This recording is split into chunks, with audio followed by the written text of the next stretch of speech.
Ha? For the record, meron kong informasyon, ha? Na you are being used para papirmahin si Alice Go ng affidavit. Affidavit na magtuturo na si President Duterte, si Senator Bongo, si Senator Bato, si General si IDG, General Karamat ay nasa likod ng pugo. Merong tao from Malacanang nag-uutos sa'yo. Meron akong information. I can pin you down, my God. Huwag kang pailing-iling dyan. Alam kong impormasyon na yan. So, sino nagbayad ng ticket mo? I-refund po ng ano po, ng government po. Sinong government? Sinong government? Alam mo, Philippine government? hirap nga ang IG magpadala ng ahente pupunta sa ibang bansa. Ikaw pa na you are not a part of IG, hindi ka organic ng IG, kagastusan ka ng IG.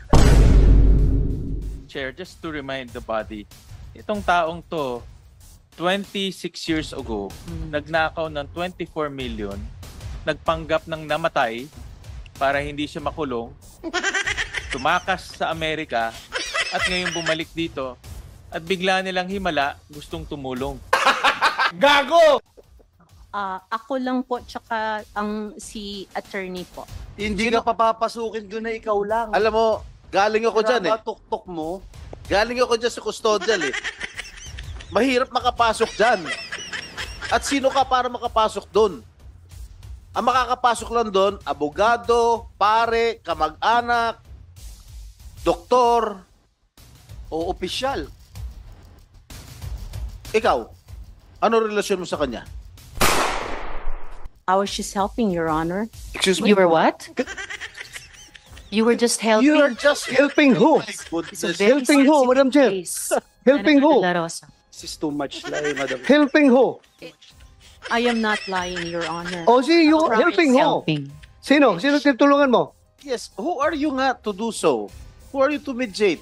Did Secretary Abalos or the Chief PNP give you the go signal to talk to her? I don't think No, so. no, sir. Oh, so who gave you the go signal to talk to her? Your Honor, thank you for that question.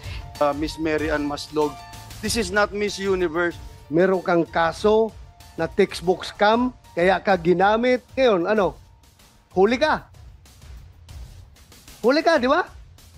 Huli ka ngayon. There was a talk that Alice is ready to surrender. Okay. So Kaya ano pakialam mo dun? Punta kayo Indonesia para kausapin si Alice Go. Hindi talaga, ano pa talaga pakialam mo dun? Anong papel mo doon? Bakit ka pumunta ng Indonesia? Para kausapin si Go Waping. Anong papel mo? You were saying you were tapped by General Macapas. Why were you tapped by General Macapas? Do you have any extraordinary powers, skills? Bakit ikaw? Like what I said, Your Honor, thank you for that question. It is because only they are very aware of my friendship with the mayor. This is not Miss Universe, Miss Mary Ann Maslog. This is not Miss Universe. They can go straight to Mayor Kalugay. If they feel that he is a trustworthy public official, they can go straight to him. So, following your story, if General Macapas stopped you, you must have something no one actually has or possess that kind of skill. Because you were able to pull that thing that you were supposed to be dead for so long and now you're alive. So tell us, why were you tapped by General Macapas? And for what? That's the only thing, Your Honor, like what I said, Madam because of my relationship with the mayor. Hindi, Senator De La Rosa.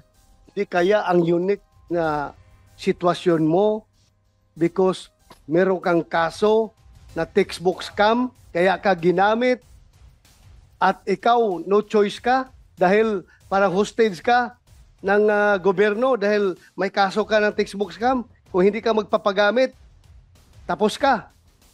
O see that? Hindi nag-materialize ngayon. Ano? Huli ka.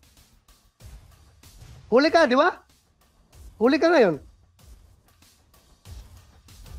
In fairness to General Macapas po, he knows me as Jessica Francisco. Okay. Did you visit Alice Go doon sa detention niya sa dito muna. Senator De La Rosa, if I may, backtrack ng konti. Backtrack, oh. Opo. Paano kayo nag-usap ni Guo Huaping sa Indonesia? Video call ba yon? O sino nag-arrange nun? Paano kayo nag-usap? Your Honor, I went to Indonesia 2 times. Uh-huh.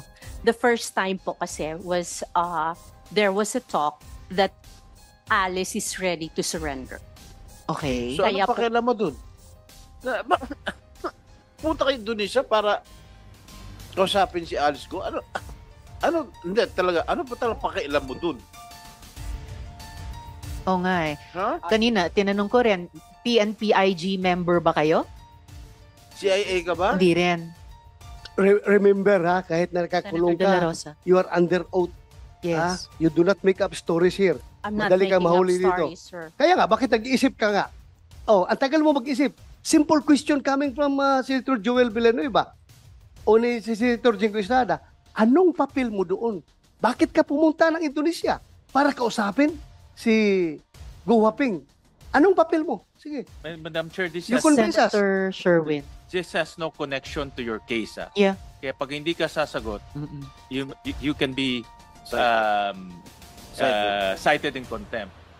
At saka, who told you that Guo Huaping was in Indonesia?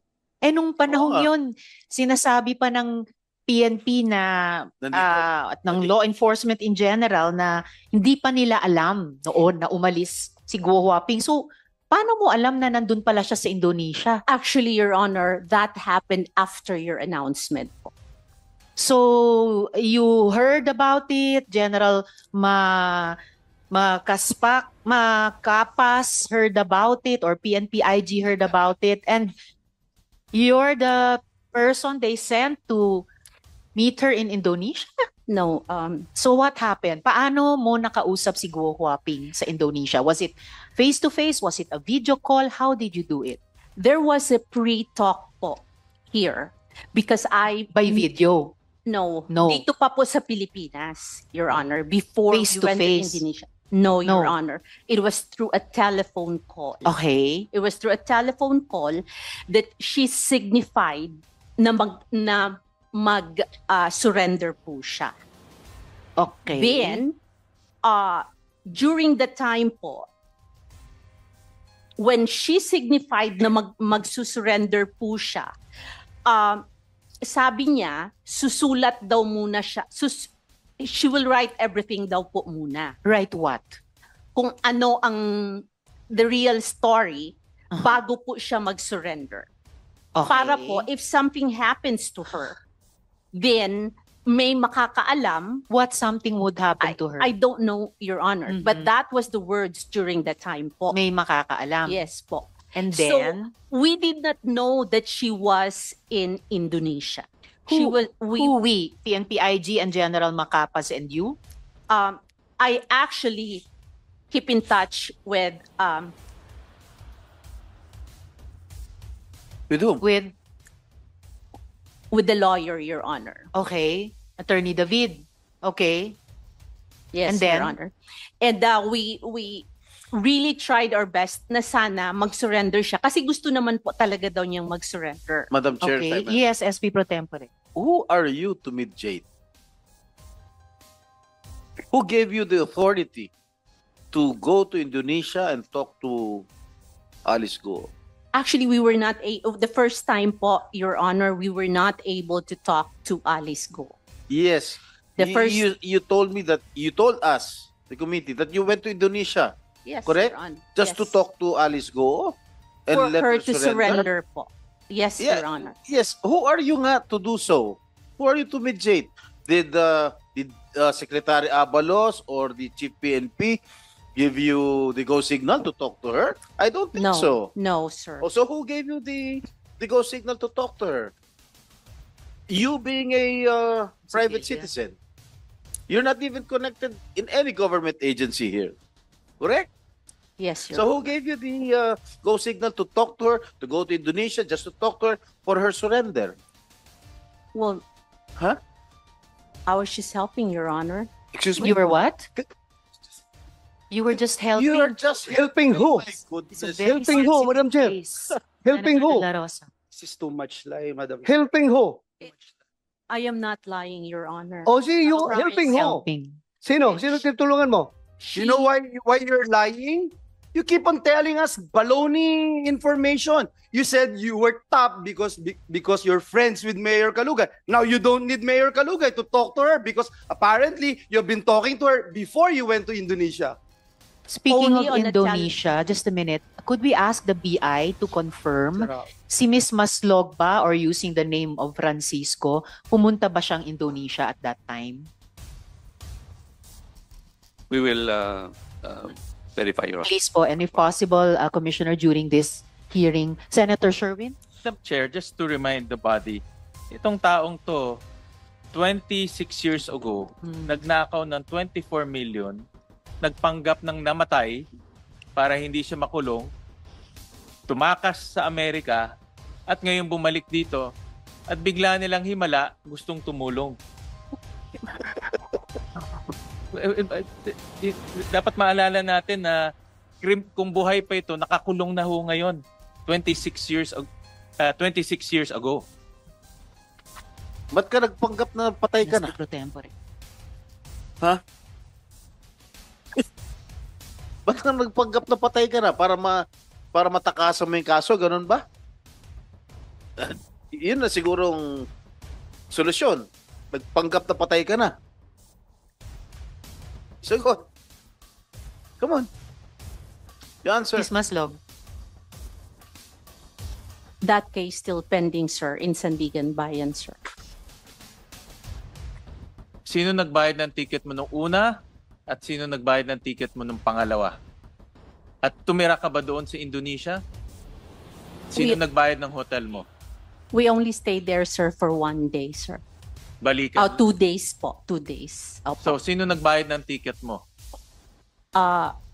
I-refund po ng ano po, ng government. Sinong government? Sinong government? The government, tikat mga Alam mo, Philippine Hirap. government? hirap nga ang IG magpadala ng ahinti pupunta sa ibang bansa. Ikaw pa na you are not a part of IG, hindi ka organic ng IG, kagastusan ka ng IG. Kaya the more kami nagsususpect na meron ka talagang ibang pakay doon. Meron kang iba. Madam Chair, Yeah. Madam Chair, can I move forward for a while? A little bit. You certainly may, Senator De La Rosa. But Mayroon before- akong information na bumisita ka doon sa kulungan ni Alice Go dito sa Pilipinas. Bumisita ka? Yes, sir. How many times? 2 times. Anong purpose mo doon?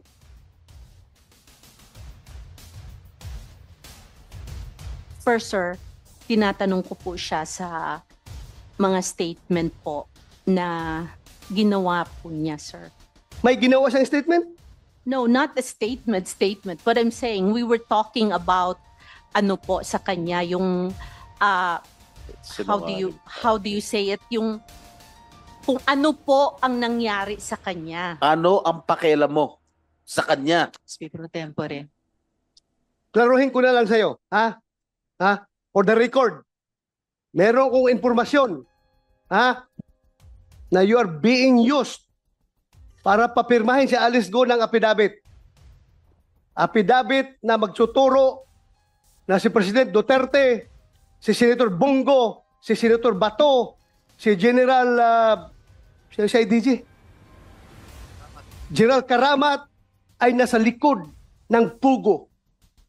Merong tao from Malacanang nag-uutos sa'yo. Meron akong information. I can pin you down, my God. Huwag kang pailing-iling dyan. Alam kong informasyon na yan. Is that correct? No, Anong sir. purpose mo? Bakit ka pupunta doon kay Alice Go? 2 beses ka pumunta. Anong purpose mo doon? Be, sige. At sino kasama mo? Like what I said, sir, ang kasama ko po pagpunta doon sa Indonesia ay IG po. Ang We have tinatanong ni General Macapas online Sen to Bato, cross-check. sino ang kasama mo pumunta sa kulungan ni Alice Goo? Yun ang tanong ko. Ako lang po, tsaka ang si attorney po. Hindi ka papapasukin doon na ikaw lang. Alam mo, galing ako dyan eh. Tuktok mo. Galing ako dyan sa custodial eh. Mahirap makapasok dyan. At sino ka para makapasok doon? Ang makakapasok lang doon, abogado, pare, kamag-anak, doktor. O opisyal. Ikaw, ano relasyon mo sa kanya? Doktor ka ba? No, Pari ka ba? O ano ka ba? no, sir. O ano? I don't have Abogado ka ba? No, sir. Paano ka nakapasok? Who initiated the meeting? And how did you enter the custodial center? The first time po na pumasok po kami doon, I was still with IG po. So at this point, I think we should ask General Macapas, dahil online na sila,